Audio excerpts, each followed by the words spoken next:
hati dengan mengupat itu banyak sekali mengupat itu, Bu. Alhamdulillah kepada orang yang mengupat ini, sampaikan kepada orang yang mengupat, alhamdulillah kalian punya ayat khusus. Likulli humadatil lumadah. Itu ada ayat khusus. Kita tidak sadar kita sedang mengupat tuh. Apalagi menyimpan rahasia kepada orang. Ini cukup sama ke ya. Jangan ke ceritakan sama orang. Lalu siapa yang menceritakan? Kita juga yang menceritakan ya. Kita bilang, ini cukup sama kamu ya. Tidak kemana lagi ibu sampaikan. Cukup sama kamu. Jumpa sama orang itu juga cukup sama kamu ya. 11 orang cukup sama kamu. Nah ini kita. Jadi kalau ibu-ibu itu pula penyakit ya. Jarang sekali saya melihat misalnya ibu-ibu lagi ambil kutu anak itu, sambil jentik-jentik kutu jarang. Subhanallah walhamdulillah wala ilah, jarang sekali. Yang ada apa? Tuh kan, baru pulang dia, pagi dia pulang. Untuk apa kita bilang? Orang yang beli kulkas kita yang dingin, orang yang beli kipas angin kita yang berputar-putar. Ini kalau ada adik-adik juga jangan begitu, ya. Adik-adik yang dirahmati Allah. Jadi ketika Rasulullah sudah ke perkampungan Bani Sa'ad tadi, Rasulullah dibesarkan oleh Halimatun Sa'adiyah dengan sangat luar biasa sampai berumur 2 tahun. Ketika berumur 2 tahun, Rasulullah mau dipulangkan lagi ke kota Mekah. Tapi inilah ibu-ibu, dirayunya Aminah itu agar Rasulullah tetap di perkampungan Bani Sa'ad. Karena mengapa? Keberkahan yang didapatkan dari hasil membesarkan, menyusui Rasulullah tadi luar biasa keberkahannya. Jadi Halimah di perkampungan Bani Sa'ad itu mengatakan, saya tidak pernah melihat perkampungan yang lebih gersang ketimbang perkampungan saya. Tapi ketika Muhammad datang, kegersangan itu hilang dengan sendirinya. Tuh, makanya Rasulullah itu apa? Rahmatan lil alamin. Rahmat bagi sekalian alam. Ada seorang penulis di Eropa namanya Michael Haber, menulis sebuah buku yang berjudul 100 tokoh berpengaruh di muka bumi. Dia menempatkan Rasulullah pada nomor urutan 1. Tahu di bawah Rasulullah siapa? Yesus. Di bawah Yesus Isaac Newton. Nah, itu ada pakar-pakar yang lain. Yang pertama Rasulullah dalam sebuah seminar dia kafir memang. Ini kadang-kadang orang kita di Indonesia ramai banyak sekali kita kafir itu kita kita ubah bahasanya menjadi non muslim. Padahal ada ayat khusus, ya ayyuhal kafirun. Takut-takut nanti berubah ya ayyuhan non muslim. Ini kadang-kadang lucu-lucu kita. Jadi kafirnya dalam sebuah seminar bertanya, kenapa engkau menempatkan Muhammad menjadi orang nomor 1 dalam buku padahal engkau bukan Islam? Apa jawabannya? Apakah salah aku? 23 tahun perjuangannya di kota Mekah dan Madinah, di kota antara berantah sana, tapi Islam hari ini sampai ke pelosok negeri. Dia bukan manusia biasa. Ia pengaruhi manusia yang lain dengan akhlakul karimahnya. Apakah salah kutempatkan dia di tempat paling tinggi? Berbicara emansipasi wanita hari ini, Rasulullah telah lebih dulu melakukan emansipasi. Hari ini bukan lagi emansipasi, tapi emansisasi. Kenapa Ustaz mengatakan demikian? Barat mengatakan pakaian modern hari ini makin terbuka pakaian itu, maka makin modern. pakaian tersebut. Islam mengatakan tutup aurat, kan betul? Kalau memang pakaian modern makin terbuka pakaian itu, maka makin modern pakaian tersebut, maka lembu lebih modern ketimbang manusia hari ini. Betul kan? Lembu terbuka ada pakaiannya, terbuka. Kerbau terbuka ada pakaiannya, terbuka. Hari ini orang bangga memperlihatkan modernitasnya dengan pakaian terbuka, padahal itu budaya barat. Berarti lembu lebih modern ketimbang manusia hari ini. Iya, lembu coba dah lihat, santai aja dia. Oh, tak ada pakai sunblock. Pernah lihat lembu pakai sunblock? Tak ada. Santai aja lembu. Tak pernah lembu kita lihat pakai apa itu? Minum pemutih itu, ibu-ibu banyak tu pakai pemutih Soklin apa tu? Apa namanya? Miss Glau. Oh, apa kita tak tahu kita namanya tu. Kalau ustaz yang tahu, ustaz pemutih cuma satu. Apa namanya? Backlit. Makanya kalau orang hati yang kotor itu ustaz suruh minum backlit biar bersih. Saking kotornya. Itu dia. Jadi Rasulullah ketika 2 tahun mau dikembalikan, dirayu oleh Alimatun Sa'diyah, wahai Aminah, biarlah lagi Rasulullah sallallahu alaihi wasallam ini dengan kami di perkampungan Bani Sa'ad. Janganlah di sini, nanti di sini ada penyakit perkotaan. Jadi salah satu tujuan orang Quraisy itu menyuruh susui anaknya ke tempat terpencil, salah satunya adalah jangan kena bahaya penyakit perkotaan. Yang kedua adalah menjaga kefasihan bahasa.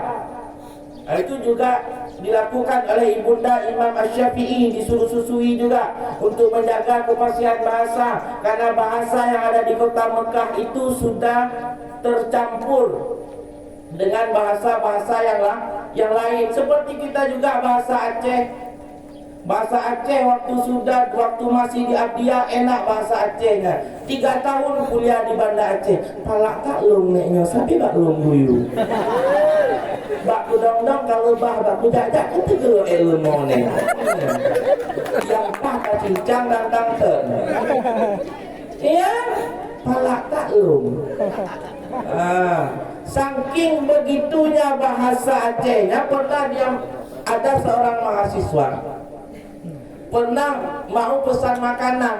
Dia bilang ke abangnya, "Bang, Jip pesan boleh pesan makan." Abangnya tahu itu orang Aceh, karena orang Aceh itu tidak bisa ditipu. Karena kenapa? Dia makan belimbing fermentasi. Bahasa Arabnya sunti. Belimbing fermentasi. Kan kita kalah di nama. Aceh itu kalah di nama. Itali spaghetti, kita bicalu. Sama. Kalau tak percaya beli spaghetti. Makan mie caluk, lebih nikmat mie caluk daripada spaghetti. Kita kalah di nama saja. Jadi ini tadi. Jadi kita tak mampu mempertahankan budaya kita tak mampu kita pertahankan. Jadi bahasa tadi pesanlah nasi, bang bungkuskan nasi 1 ya. Pakai apa pakai? Bangnya pakai takak apa saja. Pakai ikan itu. Ikan apa? Ikan mulus, bang. Jadi yang perempuan ini tidak tahu bahwa mulus itu bahasa Indonesianya bandeng. Mulus itu dari bahasa Aceh yang diindonesiakan. Dalam bahasa Acehnya adalah ikan mulu. Jadi karena tidak tahu bahasa Indonesia apa, mulus lagi. Seperti juga itu juga, bang kasih ikan. Ini berapa sekilo ikan ini? Ikan apa deh? Ini limbat. Jadi itu orang bahasa jamu pula. Rupanya dalam bahasa jamu itu limbek. Karena tak tahu dia lele itu. Lele atau lele? Lele ya limbat aja tuh. Abangnya untung kata abangnya connect. Apa kata abangnya? Kalau begini deh, kalau limbat ke RCTI aja tadi. Itu dia.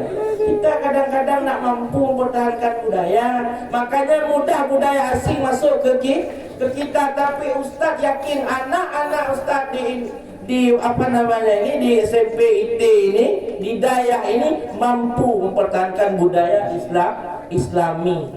Jangan sudah mentang-mentang di Banda Aceh, nama di kampung Aisyah, sampai ke Banda Aceh siapa nama Ai. Nama di kampung Tarmizi, sampai ke Banda Aceh siapa nama Tara.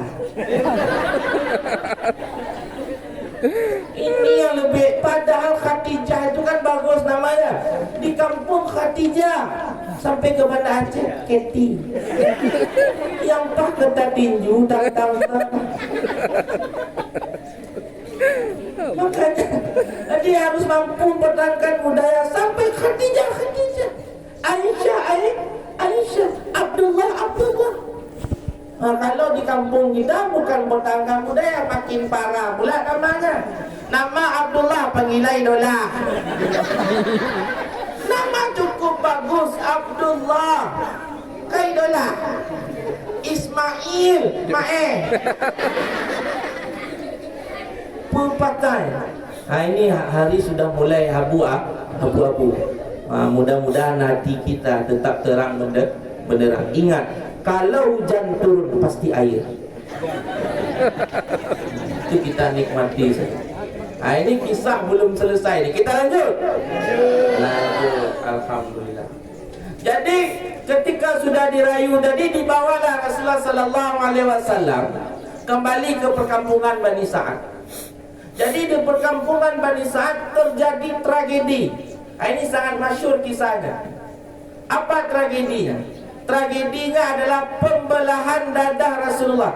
Ketika Rasulullah sedang bermain-main, itu Rasulullah berumur kurang lebih 3 atau 4 tahun. Jadi ketika Rasulullah sedang bermain-main, Rasulullah didekat dari belakang. Sehingga kawan-kawannya mengatakan, Muhammad dibunuh. Padahal Rasulullah itu sedang dibersihkan hatinya oleh malaikat Jibril. Ini hadis diriwayatkan oleh Anas bin Malik. Hadis ini muttafaqun alaih.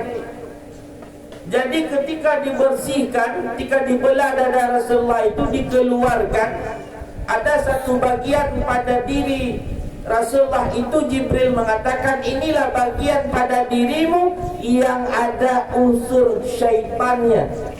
Dikeluarkan, dibersihkan. Tolong dipegang pialanya dulu, karena jatuhnya piala sakit bagi yang menang. Tolong dibereskan pialanya dulu, karena kita ada 3 jam lagi nih. Nah, jadi singkat cerita, boleh kita lanjut deh? Boleh.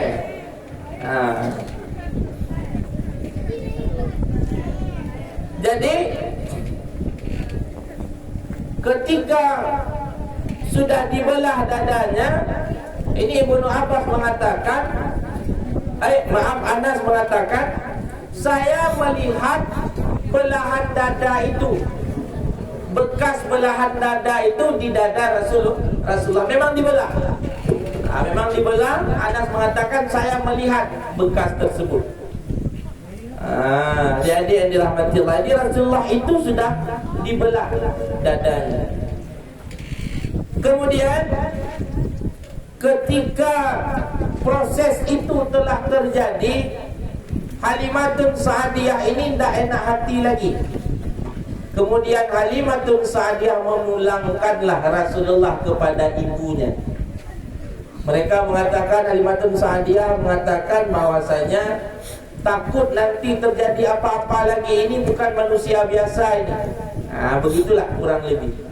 Dipulangkan kepada ibu.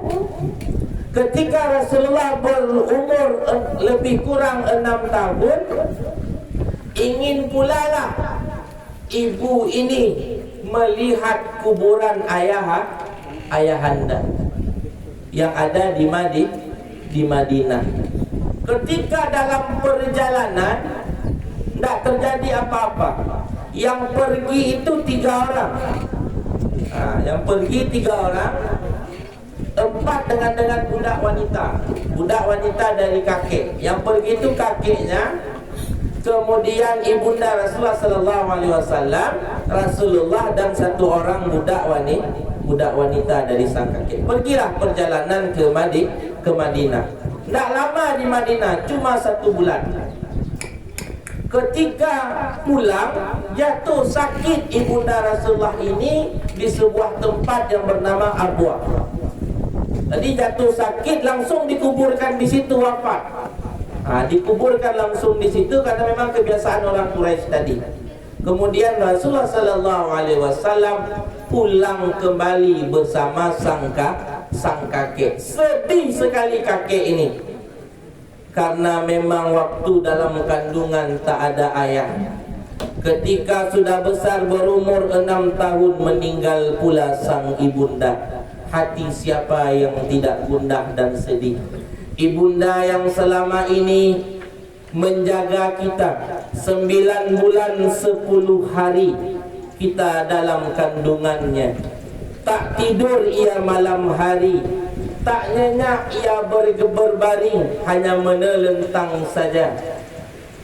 Kepada adik-adik Ustaz sampaikan, jangan pernah membuat ibunda meneteskan air mata. Karena setetes air mata bunda, lautan air mata yang akan kita renangi. Ibunda itu memang begitu dia. Kalau ayah kasihnya dalam diam, ibunda kasihnya dalam repetnya. Kalau ibunda masih merepet, berarti mama masih sayang. Ini makin kita ceramah, makin pula hujan ini. Bagaimana kita lanjutkan ni? Ini takut ada kondusif lagi nanti. Ibu-ibu kalau yang kena hujan ke belakang dulu. Bapak-bapak kalau yang kena hujan